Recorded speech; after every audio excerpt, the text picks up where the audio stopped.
ரெகுலராக ஃபெஸ்டிவல்ஸ் ஃபங்க்ஷன்ஸ்லாம் வந்தால் இங்கே தான் எடுப்பேன். நல்லா இருக்கு, பிடிச்சிருக்கு. Velavan store super. Velavan stores, Usman road, T Nagar, Chennai மற்றும் தூத்துக்குடி.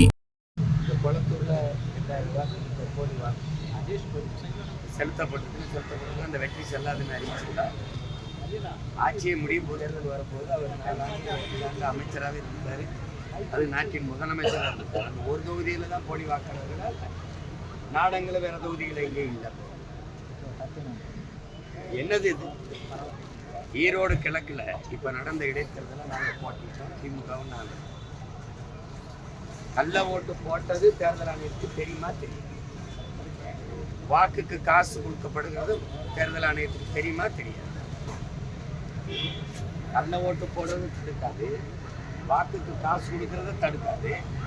ஆனா வாக்கை மட்டும் சரியா எண்ணி சொல்லிடும். அதை நம்ம நம்பணும். எப்படி இருக்கு பாருங்க.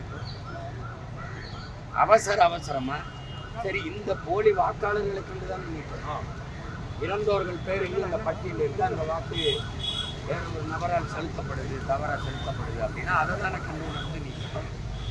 மொத்த பேருக்கும் மறுபடியும் ஒரு வாக்குப்பதிவு, வாக்கு புதுப்பிக்கிறது என்பது அது எவ்வளவு பெரிய வேலை.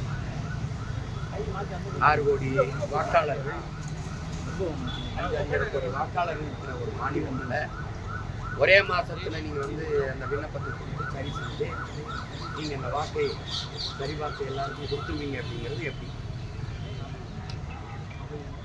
10 நாளில் 500 பேர், 5 கோடி பேருக்கு மேலே இந்த படிவத்தை கொடுத்துட்டேன். அதை யார் உடனே நீங்கள் கேட்குற கேள்வியெல்லாம் பாருங்கள் எப்படி இருக்கு பாருங்க. அதில் இந்த பிறப்பு சான்றிதழ் தகுதி வாய்ந்த அதிகாரிகளால் தரப்பட்ட பிறப்பு சான்றிதழாக இருக்கணும்னு சொல்லிடுங்க. அப்போ தகுதி இல்லாத அதிகாரிகளோட இந்த அரசு இந்த கேள்வி தகுதி வாய்ந்தன்னு சொல்லி இந்த அதிகாரி தகுதி வாய்ந்தவரா இல்லையா? நியமிச்சிருக்கலாம். ஒரு நாடு என்ன வேலை ஏற்கனவே இருக்கிற வாக்காளர்கள் அதை விட்டுட்டு இந்த ரெண்டு வாக்குரிமை இதுகளை பார்த்துதான் நீங்க நீக்கணும். மொத்த பேருக்கும் மறுபடியும் வாக்குப்பதிவு அது எவ்வளவு குறுகிய காலத்துல இப்போ நவம்பர்ல ஆரம்பிச்சு பிப்ரவரி 7ஆம் தேதிக்குள்ள முடிச்சு வெளியில் வந்து யாரு கொண்டு வந்தது? பிஎல்ஓ அந்த அதிகாரிகள், இந்த பூத் லெவல் ஆஃபீஸர் அவங்கெல்லாம் யாரு? ஹெல்த்து லேபருங்கிறீங்க, அவங்க யாரு? தூய்மை இந்த மாதிரி பணியாளர்கள், அங்கன்வாடி எல்லாம் பணி செய்கிறவங்க, சத்துணவு ஒரு ஆயா அம்மாக்கள், அவங்கெல்லாம் இந்த இதை படிவங்களை